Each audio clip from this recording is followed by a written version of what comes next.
So, I speak 3 languages on a daily basis, which are Italian, English, and Polish.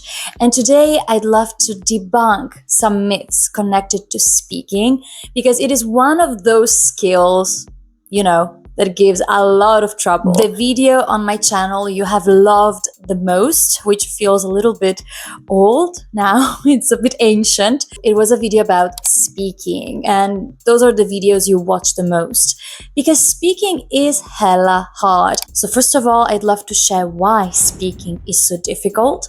Second of all, I'm going to show you how I speak my different languages. It's not all just sunshine and rainbows. So I'd love to give you a realistic view of what it feels like. And I'd also love to show you how I'm practicing the new languages because I'm also studying more languages. C'est vrai, elles sont vraiment délicieuses. I don't like saying that some things are easy or some things are difficult, especially when it comes to languages, because it's all a matter of practice. Think about the classical teaching methods. We dedicate a huge part of our language learning to passive skills, which are reading and listening. We are at the receiving end, so we process that information and we understand.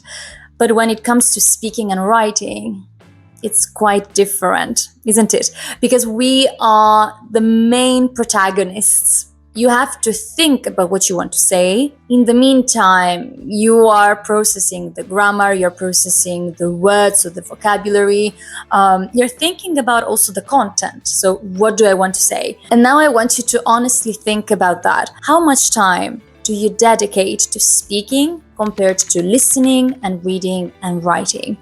Writing is also quite neglected. That's another active skill. Speaking and writing are active. So you produce the language comes out of you, basically. So let's start with your native language, which for me is Italian. I speak Italian every single day. I speak it with my landlord. I speak it with my friends. I use that in school. When I'm bumping into someone on the street, I have used my native language since I learned how to speak.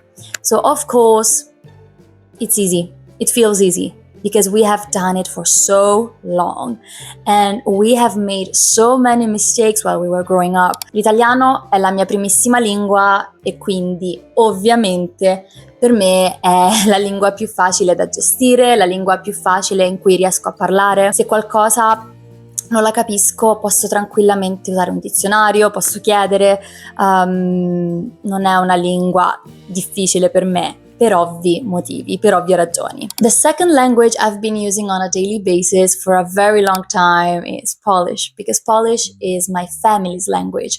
So I am obliged basically to use it because I wouldn't be able to speak to my family. Apart from my parents, nobody has ever been able to speak Italian in my family. And when I was living in Poland, I used it as well. I przez to jest to dla mnie bardzo łatwym językiem.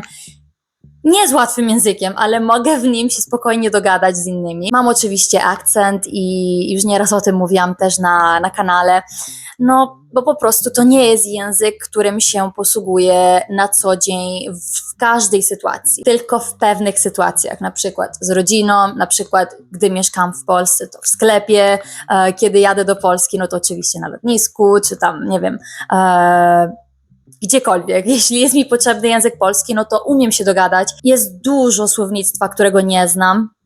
Na przykład nie mogłabym czytać badań naukowych. Nawet jeśli słucham dziennikarzy czasami, to jest to ciężko, bo są oczywiście trudniejsze słowa. Słownictwo nie jest takie codzienne. And then we have the English language. So in my case, I started learning English when I was 6 or 7, I don't remember, when I was going to elementary school here in Italy. And if you're familiar with the Italian educational system, there is a lot, like a shit ton of grammar and theory. A lot of my speaking skills derive from being so curious about YouTube that I started my own channel. I don't know why, but I was so obsessed with vlogging. So I basically started filming vlogs in English because I thought I would be interesting. I mean, if my parents found out that I had a channel, I knew they would not understand what I was saying. So that was another reason. But yeah, that was stupid. And then I was actually fond of the English language. So I was practicing and I started to sound better. And then I went to university, and there I spoke English every single day. It was a lot of deliberate practice. I was practicing. I had conversation classes. I had pronunciation and phonetics classes. I would love you to bear this in mind, because a lot of times people think that everything is automatic.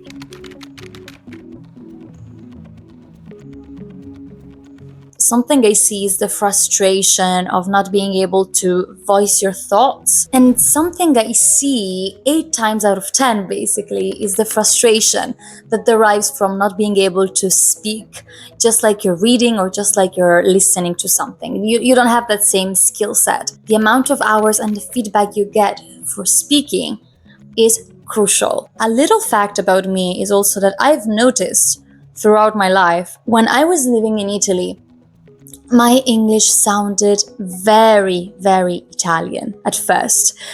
And then when I moved to Poland, my Italian started to sound quite strange, and my Polish improved a lot. Like, my speaking skills in Polish improved a ton because I was speaking much more, because of course I lived there. And my English improved a lot thanks to uni. And then when I came back to Italy, I noticed that my Polish, slowly, it has had a little bit of a downgrade. And now, recently, it's been a while since I have done some English shadowing. I have a stronger accent now compared to some years ago, because languages are not static. It's not something that doesn't move, doesn't change, doesn't shift. In my experience, at least, I have seen improvements, and then I've seen it getting worse. I've seen my languages, I've heard my languages getting better and worse based on my routine. And all of this I'm sharing is also because there is a lot of false advertisement connected to languages. Like, when I open YouTube sometimes, I feel like shit, to be honest, because I feel like everybody's doing great and everybody has these impeccable language skills, and everybody's goal is to hide an accent. It's normal to have an accent. It's normal to stumble on words sometimes. It's not achievable to sound flawless in all languages if you're not practicing them. So now, let me share what websites and what tools I've been using to improve my French pronunciation, because I'm trying to work on speaking and improving my speaking in the French language. Maintenant, ma prononciation, c'est débile. Je crois que c'est débile. Je suis plutôt en train de lire beaucoup. Je lis L'Alchimiste. L'écrivain, c'est Paul Coelho. For the pronunciation, I've been doing a lot of shadowing, and shadowing is an incredible technique. And that's what I'm going to do for English as well, because I want to improve my English pronunciation as well. Again, I want to work on it. Basically, you need an audio file. You need a recording. And you are listening to a native speaker or an incredible fluent speaker of the language. So basically you're listening to that, and in the meantime you want to actually read the text and sound as close as possible to what you're listening to. And you are repeating that again and again and again, and you want to focus on getting it as accurately as possible. And that's shadowing, because you're acting a little bit like a shadow, I don't know, of the voice you're listening to. So basically, I have this graded reader, livre audio gratuit. I'd love to recommend a website I've been loving, and it's called Off the Cuff. I can't wait to show you this website because I've loved it. I've discovered this through Instagram. So shout out to this profile, because I don't know if this website is actually hers. I don't know, but I love it. I've been loving it so far. You can choose the language, then you can choose the topic: random, trending, general, tech, finance, AI, stock market, etc., etc.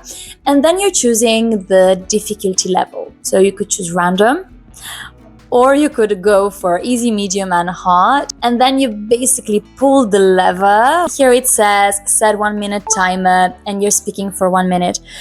Try doing this daily. This sole exercise makes you understand so much how difficult it is to speak in a foreign language and what vocabulary you need for a given topic, which you're not choosing, which I love. With this technique, you can see your gaps in your knowledge. And you can try to look up the words you were missing while you were speaking for that minute. Like, my advice is to just go for it for 1 minute, and maybe you could have like a sheet of paper. So basically, while you're thinking about the words, maybe you write them down, you jot them down. You say, oh, I didn't know how to say penalty. I don't remember how to conjugate this verb. You write it all down. Or you could also record yourself. And in that case, you have actual stuff to look up and you can improve your language. And then you try again. Let me know down below if you're having trouble with speaking. And thank you so much for your support. Thank you so much for watching. And I'll see you in my next one. Bye!